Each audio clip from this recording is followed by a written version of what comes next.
देवराज इंद्र से मिली इस शक्ति से कर्ण ने उस भयानक राक्षस घटोत्कच का वध क्यों किया? आखिर क्यों घटोत्कच के मरने के पहले अर्जुन से कई बार युद्ध होने के बाद भी कर्ण ने उस वासवी शक्ति का उपयोग क्यों नहीं किया? वह शक्ति तो अमोघ थी। आखिर क्यों युद्ध के 11वें दिन युद्ध भूमि में आने के बाद भी उस वासवी शक्ति का इस्तेमाल अर्जुन पर नहीं किया?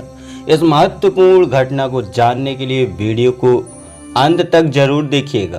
तो चलिए हम वीडियो शुरू करते हैं और आपसे आग्रह करते हैं कि नीचे दिए गए कमेंट बॉक्स में सबसे पहले राधे राधे लिखकर अभी तक आपने हमारे चैनल को सब्सक्राइब नहीं किया है तो प्लीज हमारे चैनल को सब्सक्राइब कर बेल आइकन प्रेस कर दीजिएगा। दोस्तों, महाभारत के अध्याय 182 में एक जगह धृतराष्ट्र संजय से पूछते हैं कि कर्ण के पास जो शक्ति थी वो यदि एक ही वीर का वध करके निष्फल हो जाने वाली थी तो उसने सबको छोड़कर अर्जुन पर ही उसका प्रहार क्यों नहीं किया?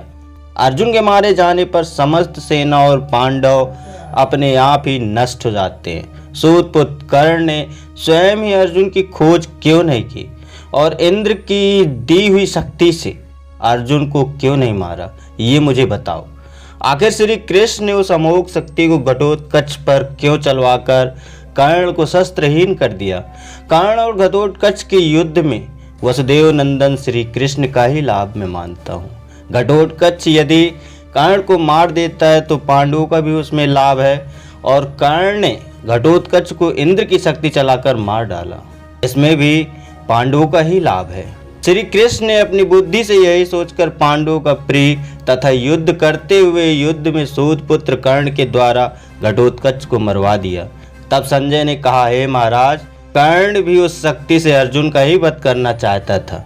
उसके इस अभिप्राय को जानकर भगवान श्री कृष्ण ने उस अमोघ शक्ति को नष्ट करने के लिए ही कर्ण के साथ उस महापराक्रमी राक्षस घटोत्कच को लाया। यदि श्री कृष्ण महारथी कर्ण से कुंती कुमार अर्जुन की रक्षा न करते तो हम लोग उसी समय कृतकार हो गए होते।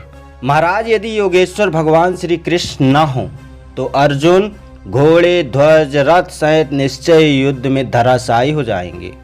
तब धृतराष्ट्र ने कहा, संजय, मेरा पुत्र दुर्योधन सबका विरोधी और अपने को ही सबसे बुद्धिमान समझने वाला है, किंतु उसके मंत्री भी अच्छे नहीं हैं।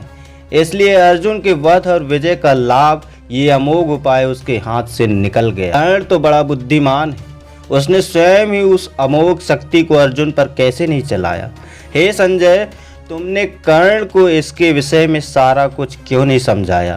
तब संजय ने कहा, हे राजन, प्रतिदिन और रात को दुर्योधन, शकुनी और दुशासन तथा मेरा भी उनके साथ यही आग्रह रहता था कि कर्ण सवेरे तुम सभी सेनाओं को छोड़कर अर्जुन को मार डालो, फिर पांडवों और पांचालों पर हम भृत्यों के समान उपयोग करेंगे। यदि ऐसा सोचें कि अर्जुन के मार दिए जाने पर श्री कृष्ण दूसरे किसी पांडव को युद्ध के लिए खड़ा करेंगे तो श्री कृष्ण को ही मार डालो। राजन, यदि कर्ण यादव नंदन श्री कृष्ण को मार डालता तो सारी पृथ्वी उसके वश में हो जाती, इसमें संशय की बात नहीं है। हे नरेंद्र, यदि श्री कृष्ण उस शक्ति से मारे जाकर उस रणभूमि में सो जाते तो ये सारी पृथ्वी आपके वश में आ जाती। ऐसा निश्चय कर लेने के बाद ही जब युद्ध के समय भगवान श्री कृष्ण के समक्ष जाता था, कर्ण पर मोह छा जाता था। भगवान श्री कृष्ण अनेक महारथियों को कर्ण के पास इसीलिए भेजा करते थे कि किसी प्रकार कर्ण उस अमोघ शक्ति को व्यर्थ कर दे।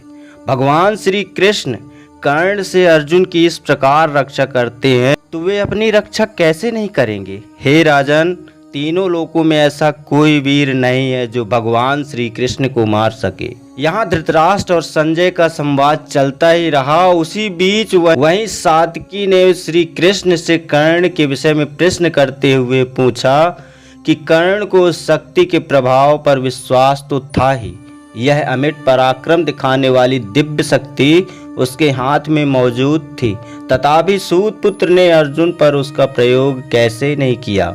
तब वहीं पे भगवान श्री कृष्ण बोले, हे सात्विके, दुशासन, कर्ण, शकुनी और जयद्रथ ये दुर्योधन को आगे रखकर सदा गुप्त मंत्रणा रखते और कर्ण को ये सलाह देते थे कि महान धनुर्धर कर्ण, तुम कुंती पुत्र महारथी अर्जुन को छोड़कर दूसरे किसी पर इस शक्ति को न छोड़ना, क्योंकि देवताओं में इंद्र के समान उस पांडवों में अर्जुन ही सबसे यशस्वी है। क्योंकि अर्जुन के मारे जाने पर सभी पांडव समझो मरने के समान है, और कर्ण ने वैसा ही करने के लिए उनके सामने प्रतिज्ञा भी की थी। कर्ण के हृदय में निरंतर गांडीवधारी अर्जुन के वध का संकल्प करता रहता था, परंतु मैं ही राधा पुत्र कर्ण को मोहित किए रहता था। इसीलिए अर्जुन पर उसने वह शक्ति नहीं छोड़ी और वह शक्ति घटोत्कच पर छोड़ दी। मुझे युद्ध में अर्जुन की रक्षा इतनी आवश्यक प्रतीत होती है जितनी पिता माता तुम जैसे भाइयों तथा अपने प्राणों की रक्षा में भी प्रतीत होती है। हे सात के तीनों लोकों के राजाओं से भी बढ़कर अत्यंत कोई दुर्लभ वस्तु हो तो उसे भी मैं कुंती नंदन अर्जुन के बिना नहीं पाना चाहता। इसी उद्देश्य से मैंने कर्ण का सामना करने के लिए उस राक्षस को भेजा था।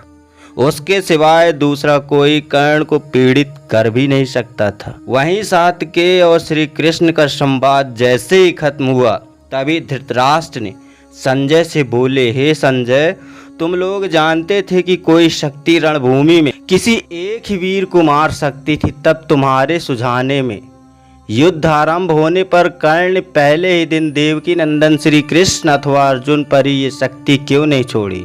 तब संजय ने कहा, हे महाराज, प्रतिदिन संग्राम से लौटने पर रात्रि में हम लोग यही सलाह किया करते थे कि कर्ण कल तुम सवेरा होते ही कृष्ण अथवा अर्जुन पर यह शक्ति चला देना, परंतु राजन प्रातः काल आने पर देवता गण कर्ण के उस विचार को पुनः नष्ट कर देते थे। मैं तो दैव अर्थात प्रारब्ध को ही सबसे बड़ा मानता हूँ, जिससे कर्ण के हाथ में आई शक्ति के द्वारा रणभूमि में अर्जुन अथवा श्री कृष्ण का वध नहीं किया। तभी धृतराष्ट्र बोले, संजय, श्री कृष्ण की बुद्धि से वह इंद्र की शक्ति तिनके के समान घटोत्कच का वध करके चली गई। अब तो मैं ये समझता हूँ कि इस दुर्नीति के कारण कर्ण मेरे सभी पुत्र तथा अन्य सभी यमलोक पहुँचेंगे। आज का वीडियो बस यही था। वीडियो कैसा लगा हमें कमेंट के माध्यम से ज़रूर बताएं, और वीडियो अच्छा लगा हो तो वीडियो को लाइक, शेयर और हमारे चैनल को सब्सक्राइब कर जोर से बोले राधे राधे।